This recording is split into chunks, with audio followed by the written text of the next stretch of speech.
Ladies and gentlemen, welcome back to Dashing with Flash. Now, of course, this is not the usual setup here, but welcome to the command center, the faux command center, if you will. You'll notice my lighting and voice is so much better here than on my phone. Nonetheless, um, I wanted to get this video out because of something that I saw online that made me feel a certain kind of way. I came across a video, a TikTok video. Matter of fact, it was an article in regards to a TikTok video, which I then watched.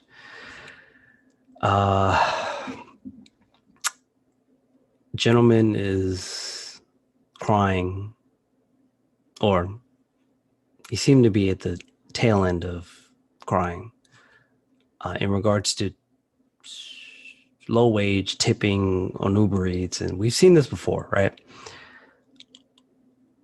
I have a few things that I want to say. First, I understand the point of reference, and I empathize with the principle of the problem of low wages on food delivery apps.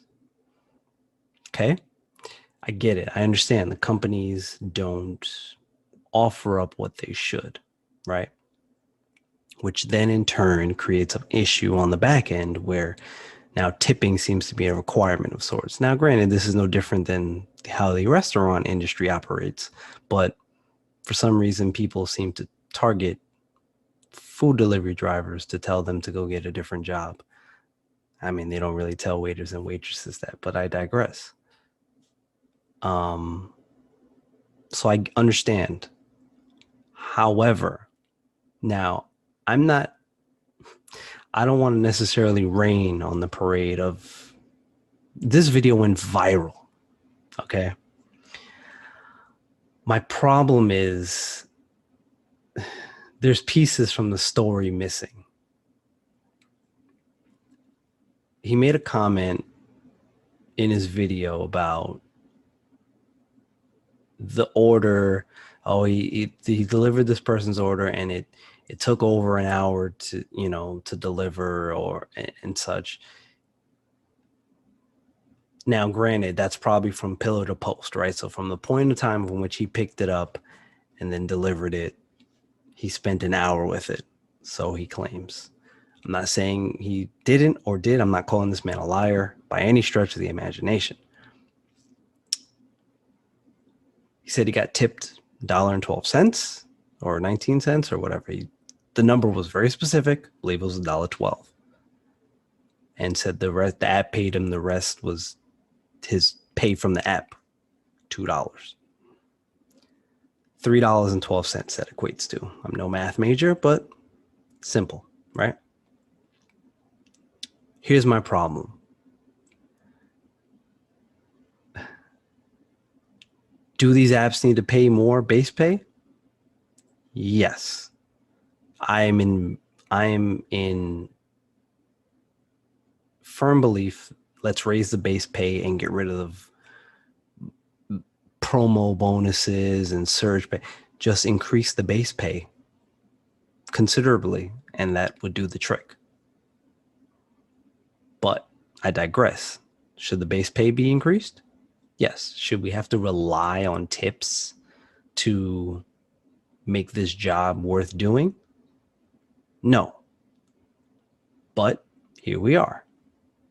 With that said, as an independent contractor on these apps, you use the information to your advantage to take better wage offers. Now, I'm going to share my screen here, and I'm going to this isn't insider information, but I'm going to show you what the offer screen looks like on Uber Eats. Just give me a second here to get that pulled up. Any day now. Okay, so stay with me now.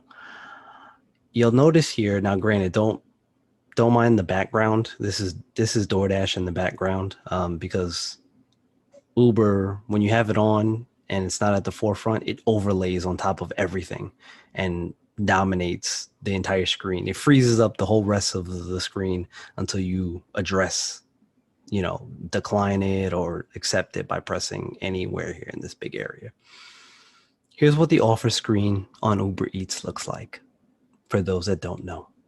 You have a time estimate, you have a mileage estimate, and you have a payout, including what the customer potentially tips. Now, granted, they could change it after the fact. If you give above and beyond service, I've always seen it go up. If you give great service, people tip more. Perfect. So for those that don't know, on Uber Eats, as this gentleman claimed he was delivering on, all the information is there. Up front, there's no surprise up front.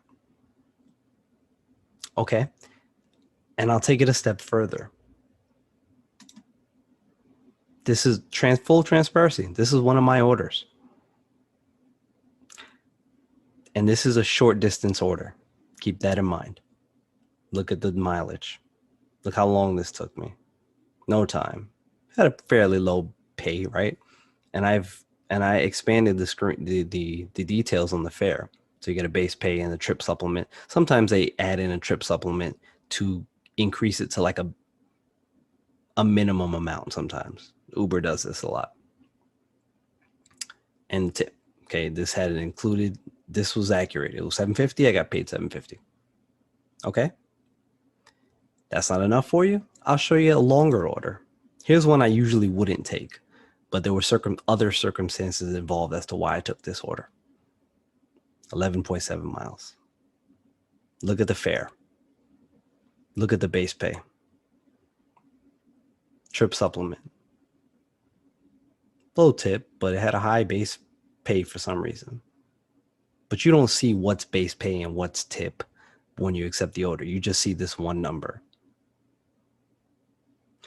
My problem is, where is this one? I have a few questions here. One, where is this gentleman delivering? What market is he in? Okay.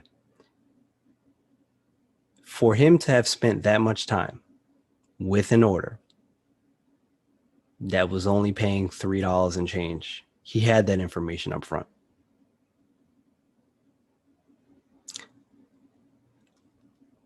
To me, there's nowhere where base pay is that low for that long of an order. An order, the type of order that he's explaining in his video that would have taken an hour, probably has high mileage, probably has a high wait time. And Uber compensates you for that. Time and distance is calculated into Uber's base pay, unlike DoorDash.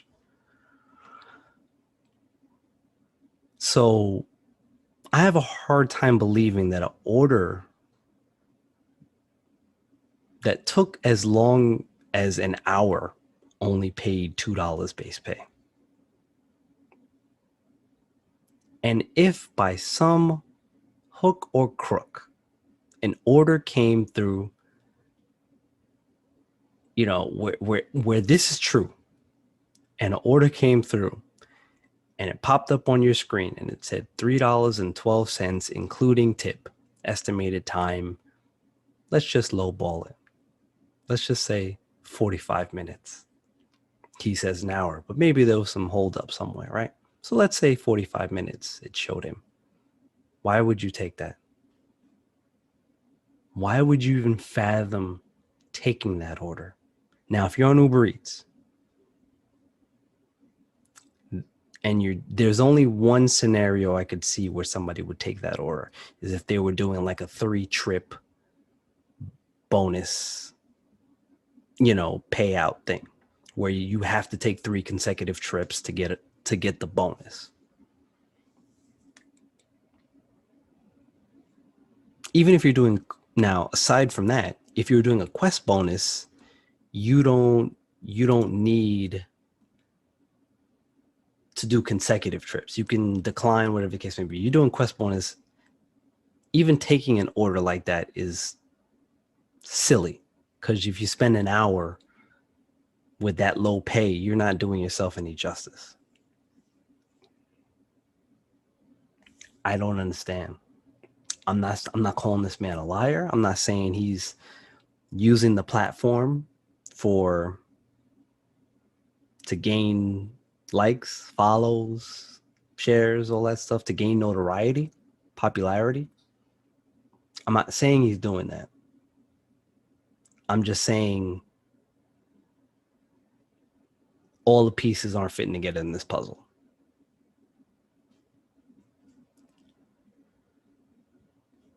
That's all I'm saying.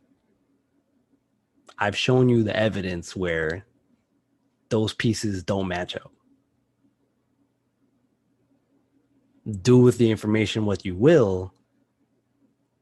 I just have a hard time believing that. And I just don't want people to get the impression that drivers out here crying broke.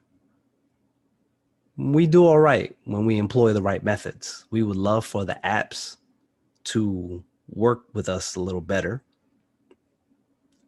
specifically DoorDash, if we're being honest. But I don't understand. I don't understand. You get online, you making a video crying about $3.12 when you don't have to take that order. I'm never gonna cry about $3 order, because I don't take those.